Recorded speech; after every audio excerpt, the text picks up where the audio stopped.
বন্দে পুরুষোত্তমম। সৎসঙ্গ দেওঘর থেকে এক অতি গুরুত্বপূর্ণ বার্তা এসেছে, অবশ্যই সকলের জানা প্রয়োজন। সৎসঙ্গ সেক্রেটারির পক্ষ থেকে বিশেষ বার্তা সকলকে জানানো হচ্ছে একটি গুরুত্বপূর্ণ বিষয়ে পরম পূজ্যপাদ শ্রী শ্রী আচার্যদেবের ঐকান্তিক ইচ্ছার কথা সমস্ত ভক্তদের অবগত করা হচ্ছে। বর্তমানে দেওঘর সহ পার্শ্ববর্তী এলাকায় তীব্র জলসংকট দেখা দেওয়ার ফলে জনজীবনে এরই মধ্যে তার প্রভাবজনিত কষ্ট দেখা দিয়েছে। তা এই বর্ষাকাল অবধি চলবে। এরই সাথে প্রতিনিয়ত চলছে হাজার হাজার বহিরাগত ভক্তজনমণ্ডলীর নিত্য বা রোজ দেওঘরে আগমন। ভূগর্ভস্থ জল স্তরই হল সমগ্র দেওঘর সৎসঙ্গ আশ্রমের জল সরবরাহের একমাত্র উৎস, যা ক্রমাগত নিম্নগামী হয়ে চলেছে, অর্থাৎ যা ক্রমাগত নিচের দিকে নেমে যাচ্ছে। তাই প্রবল জলকষ্ট। গ্রীষ্মের বা গরমের দাবদাহের মধ্যে আগামী 19 জুন সৎসঙ্গ দেওঘরে অনুষ্ঠিত শ্রী শ্রী পরম পূজ্যপাদ আচার্যদেবের শুভ 57তম জন্মতিথি মহোৎসব উদযাপন ও জনসমাগম তিনি চান না। তাই এই উৎসব উপলক্ষে কোনো জনসমাগম যাতে না করা হয়, এটাই শ্রী শ্রী আচার্যদেবের একমাত্র ইচ্ছা ও নির্দেশ।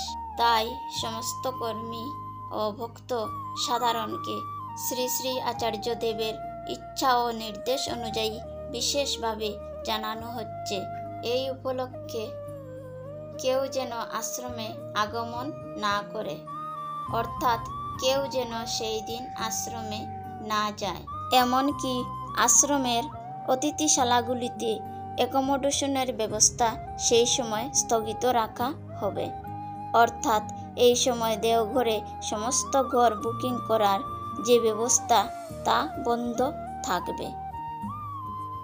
আর বিশেষ উল্লেখযোগ্য, শ্রী শ্রী আচার্যদেব সকলকে জানাতে নির্দেশ দিয়েছেন যে তার জন্মতিথির সময় তিনি আশ্রমে অবস্থান করবেন না।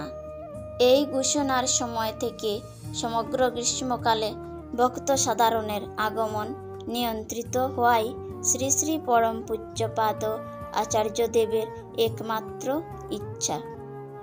কারণ অতিথিশালাগুলোতে জল সরবরাহ করা এখনই মুশকিল হয়ে পড়েছে।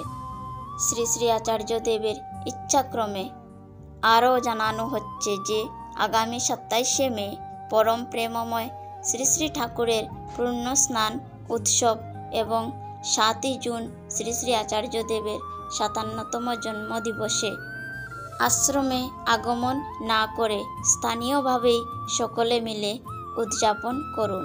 শ্রী শ্রী আচার্যদেবের পূর্ণ জন্মতিথিতে লক্ষ লক্ষ মানুষের ভাবাবেগের বিষয়ই হল তার তুষ্টি ও তৃপ্তি, তার প্রীতি, স্বস্তি ও সুখ সম্বর্ধনাই হল তার জন্মতিথির শুভ দিনে প্রত্যেকের তরফ থেকে শ্রদ্ধা ও ভক্তিভরে অর্ঘ্যাঞ্জলি। 19 জুন পরম পূজ্যপাদ শ্রী শ্রী আচার্যদেবের শুভ 57তম জন্মতিথি। এই পুণ্যদিনে কর্মীগণ সহ সমস্ত ভক্ত নরনারীগণ দেওঘরে আসার পরিবর্তে সমগ্র দিন জুড়ে ব্যক্তিগত বা সমষ্টিগত উদ্যোগে নিজেদের এলাকায় সমবেত হয়ে সেবামুখর ইষ্টযাজন ব্রত পালন করার মাধ্যমে অগণিত নরনারীকে ইষ্টমুখী করে তুলতে সকলকে চেষ্টা করতে হবে। কোনো রকম তথাকথিত অনুষ্ঠানের পরিবর্তে কর্মমুখর সমবেত কৃতি তপের মাধ্যমে সকলের বাঁচা বাড়ার সহায়ক হয়ে প্রতিটি অন্তরকে আলোড়িত করে তুলতে পারলে সেটাই হবে এই শুভ জন্মদিনে প্রকৃত উৎসব উদযাপন। আর সেটাই হবে আমাদের প্রিয় পরম শ্রী শ্রী ঠাকুরের প্রতিনিধি তথা অগণিত জনজীবনের ভাবাবেগের একমাত্র জীবন্ত কেন্দ্র। আমাদের আচার্যদেবের পুণ্য জন্মতিথিতে তার শ্রীচরণে বিশ্বব্যাপী সমস্ত সেবকের তরফে সর্বশ্রেষ্ঠ উপহার, অর্থাৎ এখানে বলতে চেয়েছেন সেই দিন কোনো রকম অনুষ্ঠান করা যাবে না। সেই দিন নিজেরা নিজেদের বাড়িতে হোক বা সমবেতভাবে কোথাও গিয়ে সারাদিন ইষ্টমুখী বা ইষ্টানুরাগী হয়ে বাঁচা বাড়ার সহায়ক হয়ে প্রত্যেকের মনে ইষ্টানুরাগী আলোড়ন সৃষ্টি করতে পারলে সেটাই হবে শুভ জন্মদিনের প্রকৃত উৎসব পালন।